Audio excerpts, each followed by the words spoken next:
Hey, hi, and hello, everyone. Anthony Fantano here, internet's busiest music nerd. Hope you're doing well. And today I would like to talk about the music influencer space, specifically with regard to everyone's favorite place to doom scroll, TikTok. Now, it's no secret that over the last 6 years or so, this app has become one of the most important platforms when it comes to what is new and relevant in music. Since 2019, numerous artists and songs have seemingly broken on the platform and then gone on to see really impressive levels of success. With this, of course, has come a new generation of music commentators and curators that are specific to this platform or to the short form format. And there are a lot of creators in this space whose work I love, have supported, people who I've collaborated with because I genuinely think they're doing cool stuff. So, I comment on this as somebody who sort of enjoys the burgeoning scene of music fans in places like this. However, simultaneously, there has been a silently growing problem in this space that I've been aware of for a minute, and I think has been kind of taking advantage of the organic and independent ideals that it was originally built upon. Essentially, creators taking payments from labels or PR companies to endorse or push certain songs or artists. And over the last several years, this has become a pretty prevalent practice. One that I would argue kind of has its roots in the YouTube music reactor space during a time when reacting to music on YouTube live or pre-recorded was kind of like the hot new thing. Around this time, I was getting a lot of offers and a lot of reach outs from labels and the like, offering to pay me to react to certain songs in order to help with building buzz around them. And now this dynamic seems to have evolved into whatever is currently going on in the TikTok space. A lot of these details are laid out in a new NPR piece written by Isabella Gomez. She actually interviewed me for a few quotes in the piece, kind of giving my own perspective on this practice. But some of the details she was able to dig up in these interviews and conversations, some of which were anonymous, even shocked me with my cursory knowledge of this practice and how normalized it has become. Like, not only are PR companies that are making this offer working with a range of creators, some small, some of whom have hundreds of thousands of followers. Many of these agreements are done with little to nothing in terms of disclosures to the audience, and the money can range anywhere from $150 to $600 a pop. And now, in the wake of this piece going up, I've gotten a hold of another piece of very interesting information that personally I find even more concerning. From what I've been told, it comes from a public relations company by the name of Hive Minds. And they kind of pitch themselves as a middleman working in a few different spaces in the social media influencer space, in music and sports. Specifically with regards to music, they kind of sell themselves as like a middleman or a bridge between artists and different creators on the internet, essentially helping along with the process of generating creator content as a means of building buzz around the music that you're trying to get out there into the world. Deeper into their website, they actually even lay this out in like a 3-step process. You target a community, you partner with influential creators who obviously have connections to that community, you report, you learn, and repeat. But this particular reach out that we've gotten from Hive Minds goes beyond just like recommending a song or telling your fans about this new artist they should be excited about. And surprisingly, it actually involves pop artist Lily Allen and her new arena tour, which is just about to come to the US. Now, as of right now, we have no confirmation as to whether or not any creators on the TikTok or any other social media platform have taken this offer and have gone out of their way to promote the PR angle that this ask is pushing. But this email essentially brings up the controversy that currently surrounds Lily Allen's new tour and how some of her longtime fans are not really happy with the fact that, there's no proper opener for the tour and the entire thing is pretty much a theatrical performance of her new album front to back, with little to no crowd interactions and, of course, Lily not going back into the catalog and playing the hits. Now, I can see both sides of this issue. I could understand why some fans are not really happy with not being able to hear the old stuff and sort of have a more intimate experience with Lily through the performance. But also, the new Lily Allen record is a story album and a linear concept, and performing it as one holistic piece, I imagine, is like a part of her greater vision. So it's not like the perspective this pitch is trying to push is unreasonable, but the request here that we got a hold of essentially does ask for a particular influencer's paid rate to generate a piece of content around this, and essentially requests that this commentator go into the controversy around this tour format. And while engaging with it, bring up these different pieces of context, to not be too critical and to not treat this as a takedown. It just kind of feels like a desperate attempt to flood the zone with either middling or agreeable opinions around this topic as a means of kind of like manufacturing consent among Lily's fans and critics to maybe make them second guess their initial negative reactions with the false perception that, maybe like the tide is turning in terms of public perception of this tour and I was in the wrong or something. Now, again, in one way, as agreeable as this perspective might be from Lily and her PR's vantage point, make no buts about it. This PR company is trying to find music creators, large and small, to do paid freelance PR for them in order to shift the narrative around Lily's tour. Which is not a good thing, especially if it's to be presented as, this is just my genuine organic opinion that I independently have on my own, and I'm not being paid to tell you this whatsoever. In my view, this is kind of a step beyond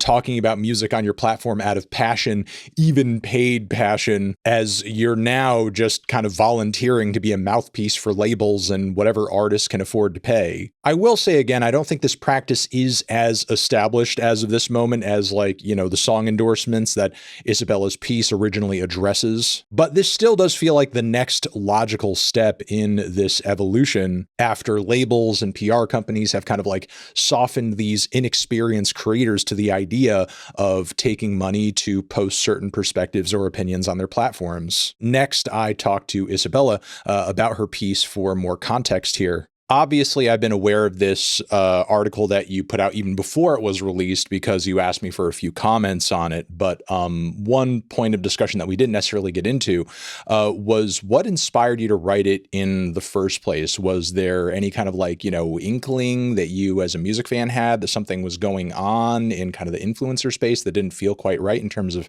recommendations or sort of music that was being put in your algorithm?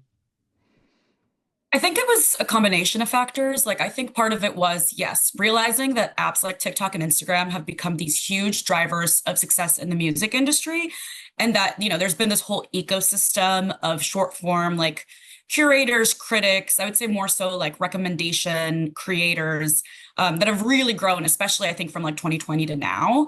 I also had kind of heard whispers that this was happening from people I know socially, people who were maybe engaging in some of these practices. And that was the first thing that really was okay, I need to dig in and see what's going on here.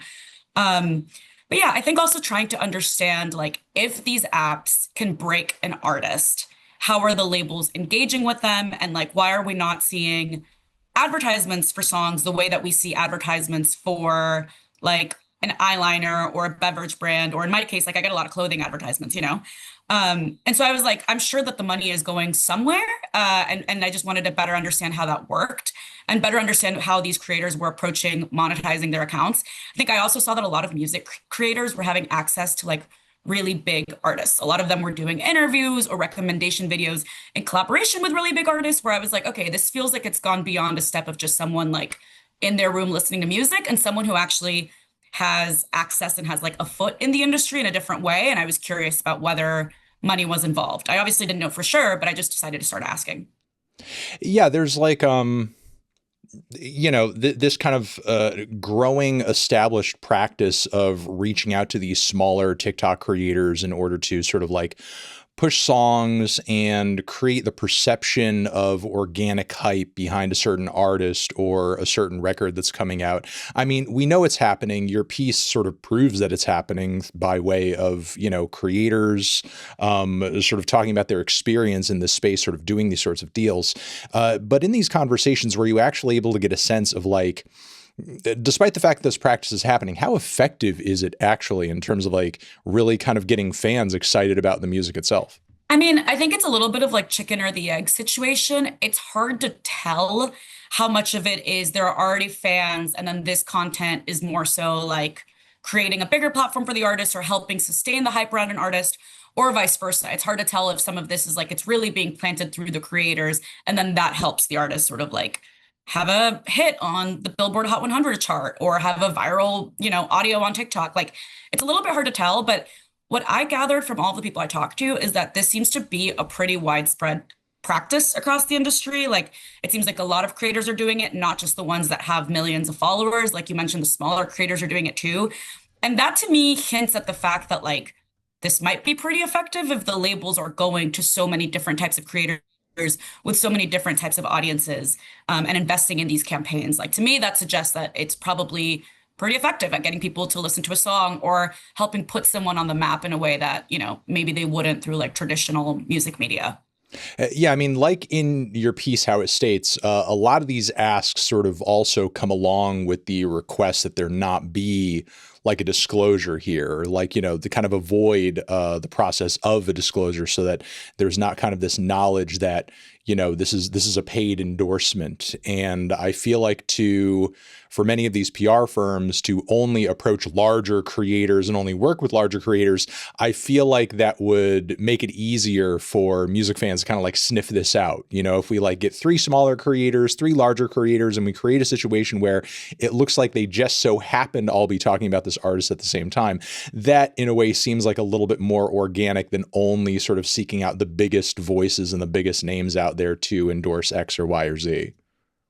Yeah, totally. I think a lot of this content feels really organic and it feels really real. Like it just seems like a regular person in their room talking about what they're listening to or talking about an artist that they're excited about. And there is like a relatability in that type of content and in the fact that it's not necessarily like a huge creator with millions and millions of influencers or millions and millions of followers, even though some of them are.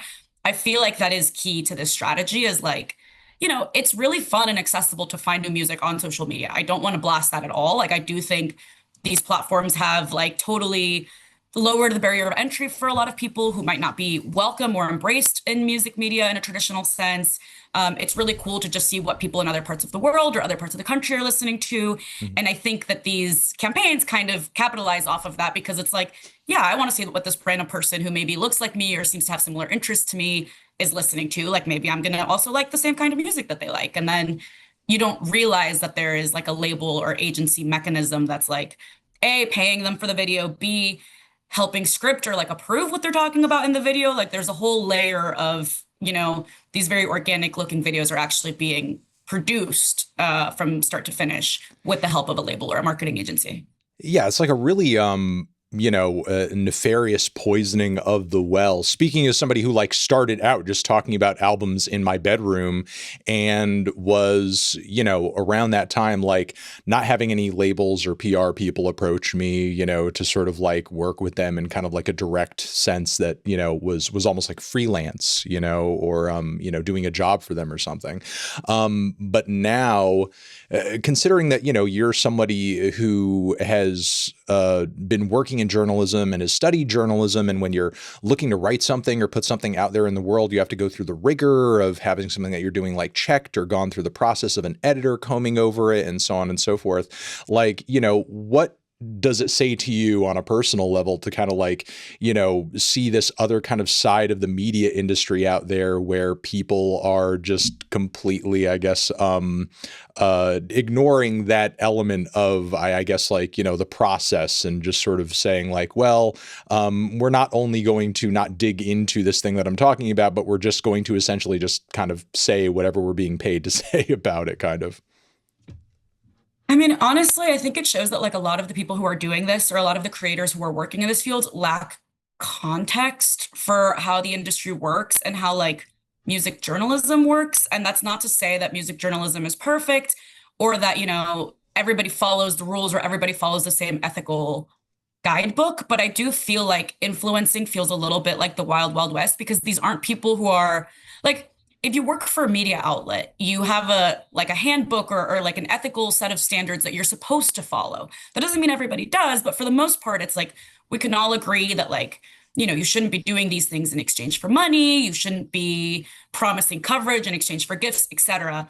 And I think what I learned through reporting the story is that like all of these creators are kind of just figuring things out on their own, and they don't always have people there to like raise these questions or verify these offers or where they're coming from. Like some of them have managers who are helping them, but it just made me realize like a lot of them might not realize how this particular practice of like doing undisclosed song promos fits in the larger context of something like payola or fits in the larger context of like how reviewing and recommending music has traditionally worked and how, I mean, a lot of them did seem uneasy with the idea that they were maybe like selling out to the music industry. All of them told me that, like they'll reject a collaboration or a paid post if it's something that they don't feel like aligns with their music taste.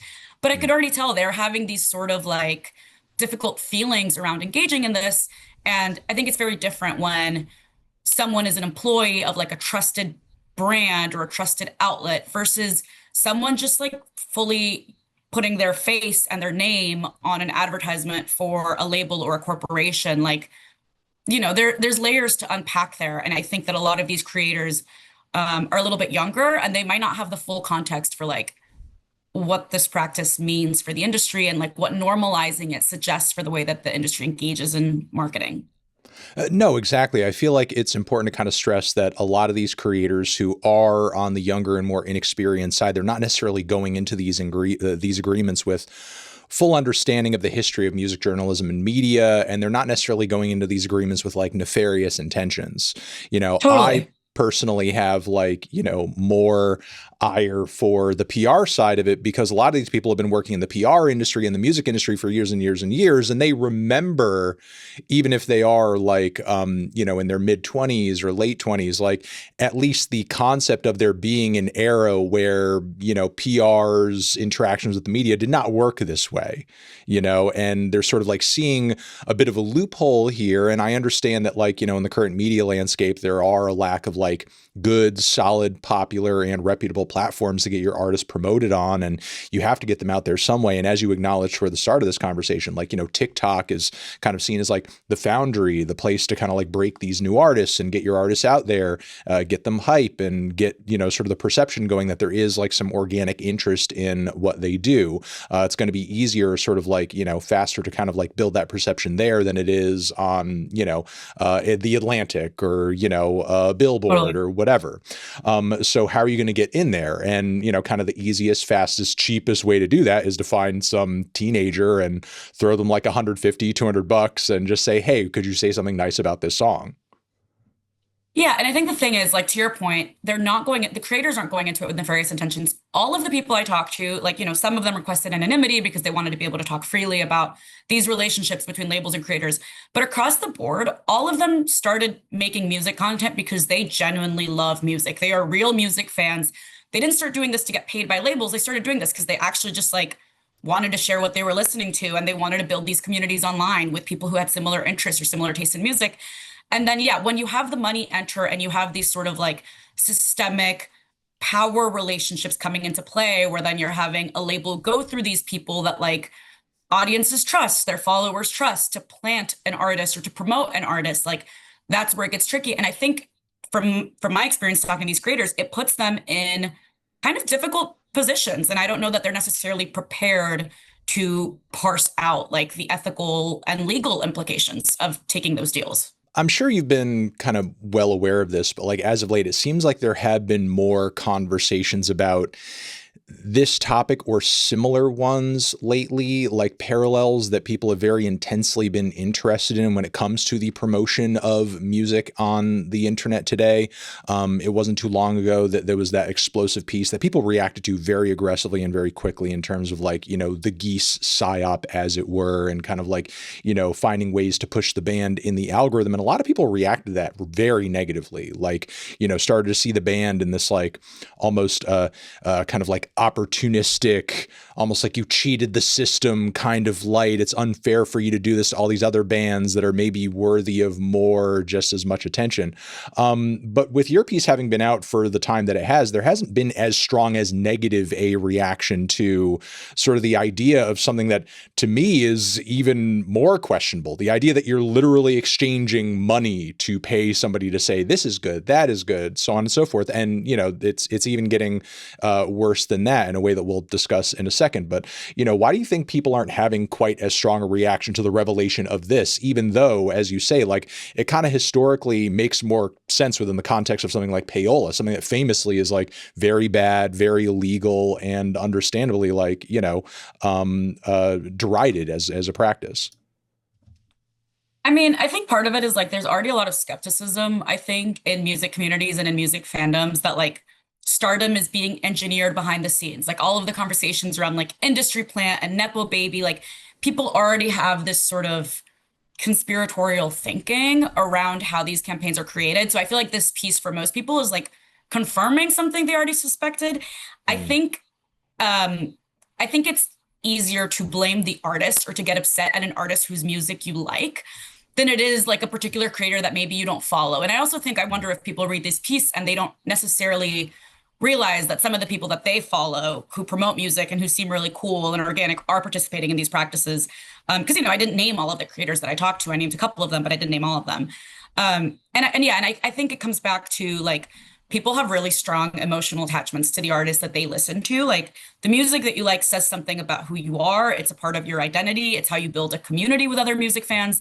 And I think that revelation that like the artists themselves are participating in this practice, whether or not, like we don't know how aware the artists are of what the labels and marketing agencies are doing or how they're Mm. opting into these campaigns or if they have a choice. Like we don't know.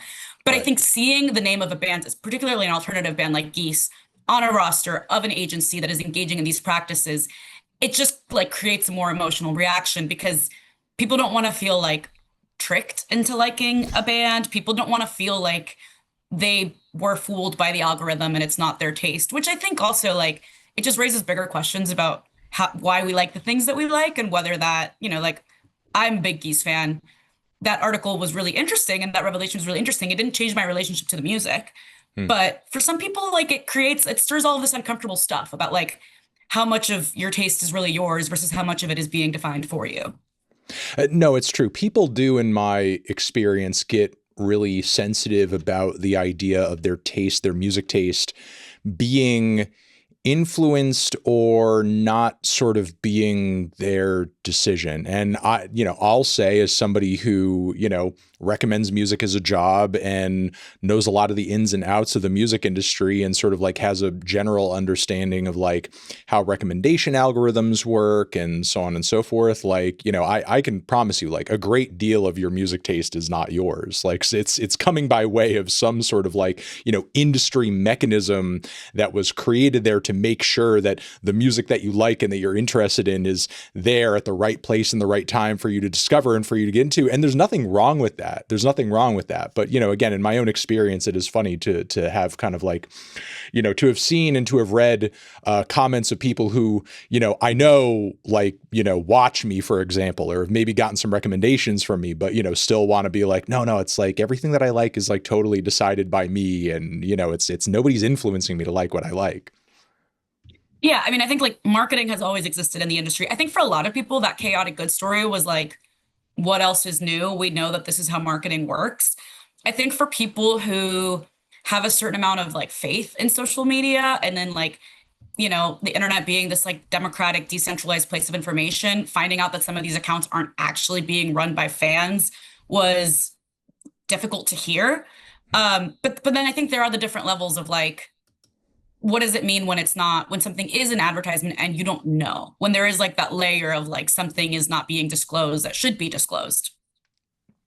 The last thing that I want to pick your brain about a little bit, and, having been aware of this side of the music promo industry for a minute on TikTok, these kind of paid endorsements of songs, it's been concerning and it's definitely been one thing to kind of see a lot of these track endorsements, these paid track endorsements, non-disclosed, happening on such a regular basis. Been seeing a lot of these offers put into my own email. You know, it's like, I know they're happening. I know some people are taking them. Somebody's taking them for these offers to be rolling in as often as they do.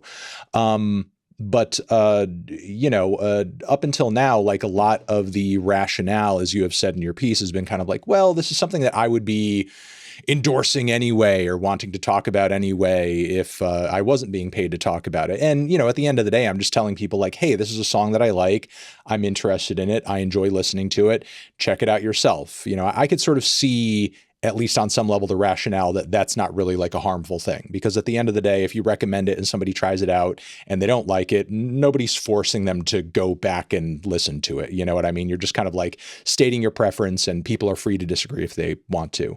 But, this new kind of Lily Allen communique, by virtue of like Hive Minds, this kind of promo outlet that we've now got a hold of, it sort of seems like the offers are evolving a little bit and moving to kind of like the next step. We're not just doing music or song recommendations now. We are trying to find people who are willing to do like freelance PR for these artists now. Like, is somebody in a situation where they've said or they've done something that for their fan base has proven a little controversial, like, this tour that some people have mixed feelings on in terms of the format? How are we going to kind of switch the narrative up or get people to start having a different discourse about it? Can we find somebody to hop on the internet to essentially kind of like, flood the zone a little bit and present a different perspective, a different narrative, to make it seem like, oh, well, maybe the tides are kind of turning on these opinions and I was in the wrong or something? This to me seems like a little bit more worrisome than just paying somebody to endorse a song. This is why it's a slippery slope, right? Hmm. Because if you start accepting these kinds of deals for something that seems as innocent as promoting a song that you like, then it's like, where do you draw the line? And I think we're having influencers creating those standards for themselves in real time. And I think that, like, they might not necessarily know where to draw the line. And then, yeah, you get into these campaigns where there is like a concerted effort, not just to promote or make someone visible, but to like fully rewrite a narrative around an artist.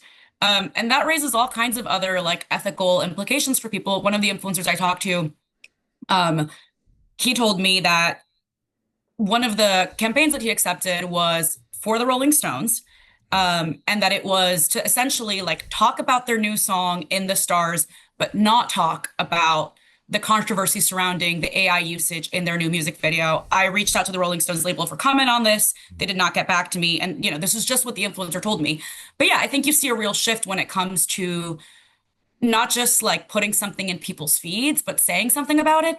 And when you're asking a real person with their face and full name to stand behind that narrative as if it was their own, like, that's very different than fake fan accounts or fake fan comments. It's like asking this creator to really put their name, their face, their credibility on the line for a narrative that they may or may not believe in. Like, it creates all sorts of other situations. And we see this happen in lots of other industries that aren't music. But I think, again, because people have this like emotional attachment to music and to what they believe about certain artists and what they believe about certain kinds of music, this just like opens the doors for all sorts of potential narrative campaigns. No, it's true. And I feel like, it needs to be stressed, especially if somebody watching is on the younger side and doing this kind of content or considering doing this kind of content. I completely understand that maybe you didn't go to school for journalism and nobody's kind of like shown you the ropes and you haven't sort of gone through these processes of like the kinds of discussions that you might have in a newsroom when, covering or engaging with a piece of music content. But, just speaking from personal experience, if you're going into this, if you're doing this with the understanding or the hope that like, I'm a regular, everyday, relatable music fan, I'm passionate about music, I love music, and I want to relate to other people who do the same, you really are kind of like breaking and taking advantage of that bond by essentially doing, freelance PR for another PR company. That's not recommending music. That's not endorsing bands that you love. That's not telling people about music that you're passionate about. That's being paid to literally sling a narrative on your account.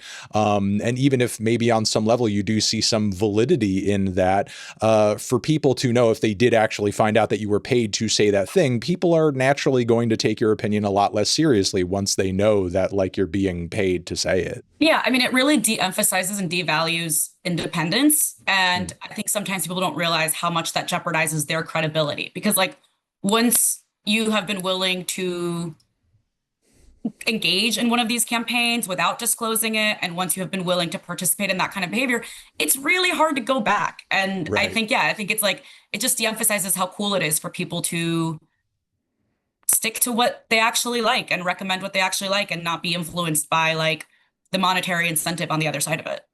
No, independence, I feel like, is a great term to use here because I think a lot of people kind of get into this field, either, sort of on the TikTok side of things or doing something directly inspired by, like what figures like I have done over the years, sort of thinking like, yeah, doing it this way, I'm not going to have to worry about like the politics of working within an organization or sort of like, the rules that come with journalism. I'm going to be able to be free to do and say what I want to do and cover the things that I want to cover. A lot of people feel that way, especially when it comes to music, because you kind of start talking about it thinking like, man, I love this album, this song, and people aren't talking about it. Nobody's excited about it. How can I generate interest in it for myself? The freedom and excitement of that independence to talk about the music you're most interested in is a part of the allure. But like, you actually end up with less independence than a formal music journalist if at the end of the day you're going to turn around and trade that independence for, money and do some paid PR for some other outlet or some other artist. Yeah, it's a transparency issue at the end of the day because I think like you see influencers in other fields who like they do brand partnerships. Some of these same influencers do brand partnerships that are disclosed for like headphone companies or beverage companies, etc. Right. And I get it. People have bills to pay. Influencing has become a legit career and there are ways to monetize it. I think it's just about prioritizing that transparency and letting your audience know when something is part of a paid campaign or some kind of endorsement, so that you're not jeopardizing that independence at the end of the day. And then you're not breaking that trust or potentially like risking that credibility that you have with an audience that like probably really likes you and likes what you have to say and wants to support your platform. Shout out again to Isabella for agreeing to this conversation. Of course, we will link to her piece down below so you guys can read it for yourselves. Let me know what you think about all of this in the comments. I'm sure you will. Over here next to my head is another video that you can check out. Hit that up or the link to subscribe to the channel. Anthony Fantano, music and PR forever.